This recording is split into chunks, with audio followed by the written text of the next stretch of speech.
Ставим перед собой новые цели. Двигаемся дальше. И действительно, праздники позади, пора шагать дальше. Нас ждут новые изменения в нашем доме. И теперь на очереди доведение до ума камина в нашей гостиной. Зажигай. Ларсон, куда полез? Вылазь! Ларсон! В наследство от прежних хозяев нам достался камин. Настоящий. Сначала немножечко расстроились, что он не открытого типа, а закрытого хотел. Но со временем поняли, что это тоже очень даже неплохой вариант. Все прелести живого огня ты ощущаешь. Камера для горения закрывается дверцей с жаропрочным стеклом. Все цивильно. Великолепная тяга, еще лучше даже. Ну что, остается только его привести в порядок. Он не совсем с нашей точки зрения эстетично отделан. Низ, как мы видим, выложен из пеноблоков, верх сделан из гипсокартонных плит. Ну, прослужил какое-то время, уже 15 лет. Ничего с ними не стало, это вселяет надежду. Мы решили его облицевать клинкерной плиткой. Вперед!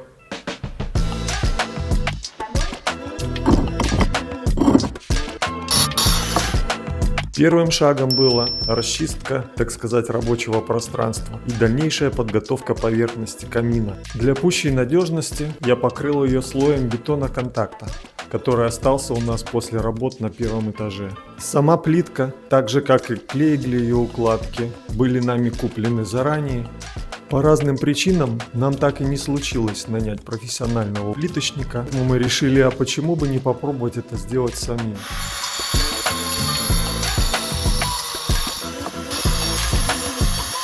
Размешать клей не составило труда, готовил я небольшими порциями, чтобы он не успел высохнуть, если долго придется думать над какими-то нюансами. Поначалу я решил наносить клей сразу большими площадями, а потом наклеивать сверху плитку. Такой способ подходит, когда небольшие поверхности и не очень много плиток нужно накладывать.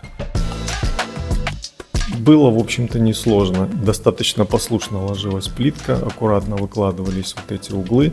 Проштудировал перед этим массу видео профессиональных плиточников. Немаловажно было соблюдать нужную консистенцию клея, чтобы он был и не очень густой, и не слишком жидкий. Риск был достаточно большой испачкать поверхность плитки. Она была ребристой, не гладкой, и в этом случае удалять загрязнение было бы, мягко выражаясь, проблематично.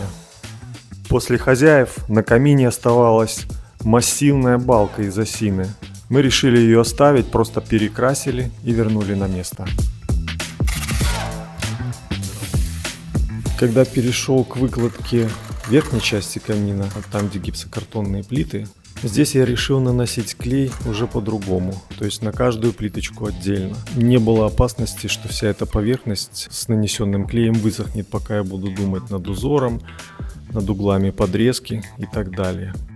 Были, конечно, моменты, когда что-то идет не по плану. Например, положить вверх ногами плитку. Но выручала моральная поддержка. Двоечник. Вот такая у нас плиточка получается. Это не совсем клинкерная в классическом понимании. Она двухслойная. Здесь сама плитка, она как бы напаяна на бетонное основание, что делает ее достаточно толстой, в районе 3 сантиметров. И это является самой главной для меня, по крайней мере, сложностью при ее подрезке на углах. Вот.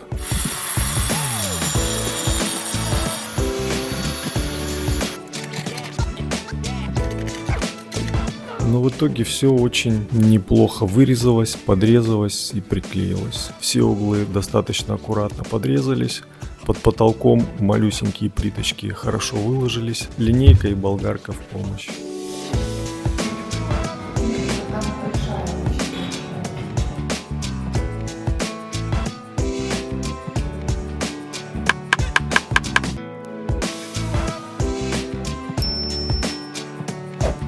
Ну а теперь чистовой этап работы, необходимость которой издалека может быть и незаметна, но она присутствует. Разные вот такие микротрещины, швы, бесчисленные подрезы.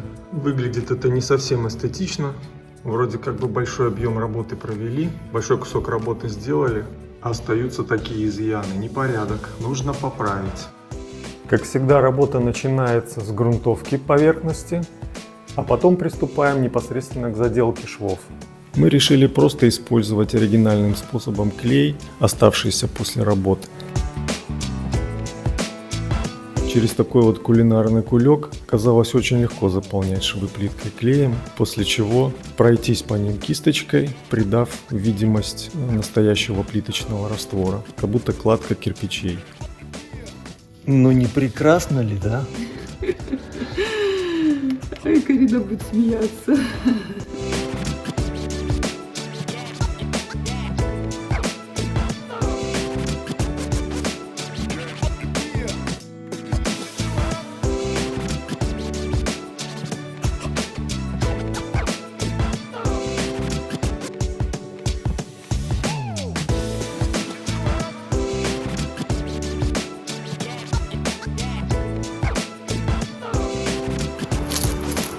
Когда все горизонтальные швы были закончены, настал черед вертикальных.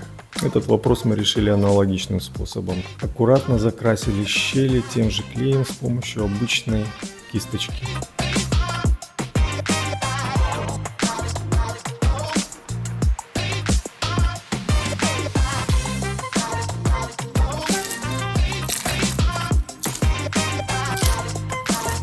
Получилось очень даже неплохо. Решили оставить старые вентиляторные решетки, перекрасим их в другой цвет, будем использовать. Загрунтуем обычным праймом, зачистим старую поверхность, обезжирим, для этого есть White Spirit. С ремонта полно у нас краски осталось, взяли серую, чтобы под цвет стен, и быстренько перекрасили. Краску не брали специально по металлу, использовали та, что осталась для наружных и внутренних работ. Посмотрим на личном опыте, время покажет. В худшем случае, если что, перекрасим краской по металлу, это не проблема. Ну и все, пусть сохнет.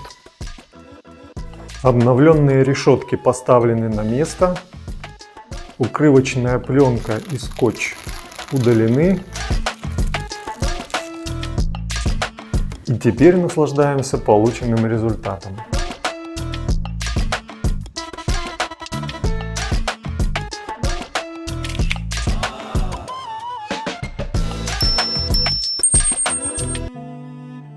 Я очень хочу поцеловать тебя. Можно? Да. Ну как? Нам Арт-объект? правда нравится. Да, получилось ничего вполне. Берем и не боимся делать все своими руками. Хотя изначально может от страха казаться, что не получится. Глаза боятся, руки делают. Да. Ну что на очереди? Так, еще раз дубль. Ну что на очереди? Не знаю. Не знаешь? Ладно. Пойдем, найдем себе работу еще.